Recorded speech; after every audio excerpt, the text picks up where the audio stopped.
Perfect. Thank you very much. Greetings. As you heard, my name is Marcell Szabó Mészáros, came from Budapest Technical University, representing the Danube for All project together with some partners who are also attending today. I'm really glad to be here. Thanks for the invitation and hope you will enjoy and understand my language of, in general, the terminology that is presented over the slides in the next 20, 25, 30 minutes. Let's see how it goes. So, the Danube for All project, as you may informed, it's a 5-year project that is dedicated for coming up as an end product with some river restoration action plan applied for the Danube River Basin, focusing on improving the connectivity across our Danube River Basin. One aspect and one important task of this project is to understand what is the current status of connectivity, of river connectivity. And when we are talking about connectivity, first we have to go through that what we mean under river connectivity. Is it the longitudinal aspects? Is it the perspectives from the fish? Is it the perspectives from the sediments? Or something bigger we are talking about? And this is what we are going through at the first few slides. It's not working. Why doesn't? Maybe turn it on. Then it's working. Perfect. Thank you. Just to talk about what is the connectivity assessment as a strategy we have to go through, because it's a complex picture yet to be understood, and we are not quite sure, or at least we were not quite sure at the beginning of the project. Green here. A majority of our investigated river reaches shows good status from this perspective as well. So that's a good sign, right? Okay, but this considers all the dams and weirs and ramps and so on and so alike structures. What about if we take a look at the dikes and groins? What about the lateral connectivity?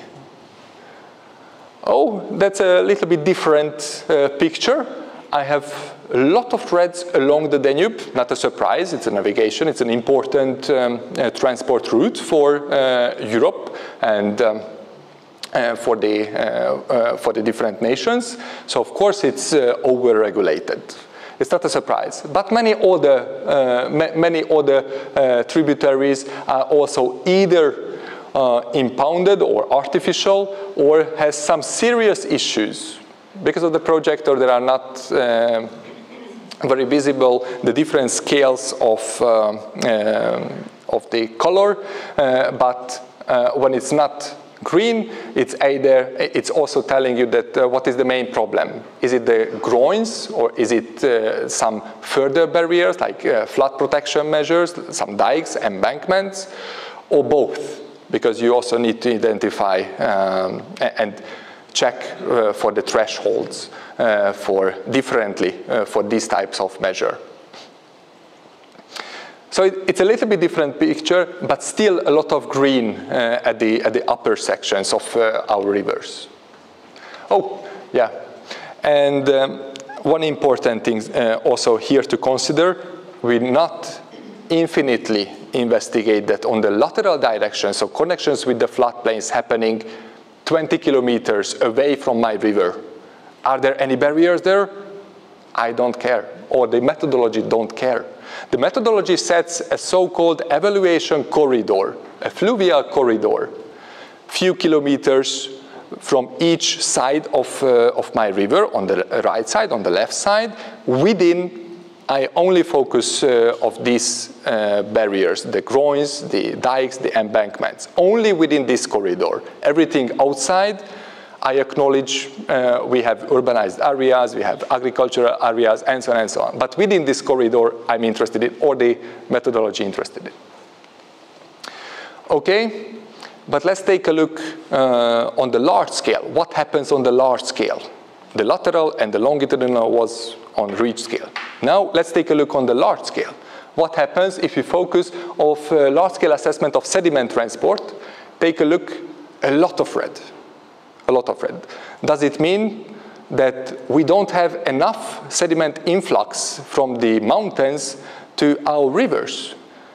It's not a surprise. The Danube sediment projects, I was already referring to that, already have that study performed for the Danube.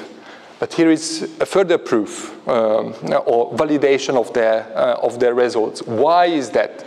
Because in the upstream areas, there are a lot of barriers that are stopping our sediment influx to our rivers, to the Danube, and eventually to the Black Sea.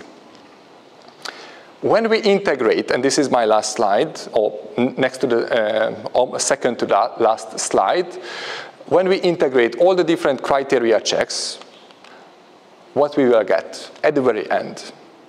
Do I have at least some river reaches across my or our Danube River basin that fulfills all the criteria? This is the final, this is the overview. Well, not much. We have nearly 24,000 river kilometers assessed through the 3,000 river reaches, as we were talking about that. Nearly 6% of that impounded or artificial, excluded from the assessment. The rest, 9%.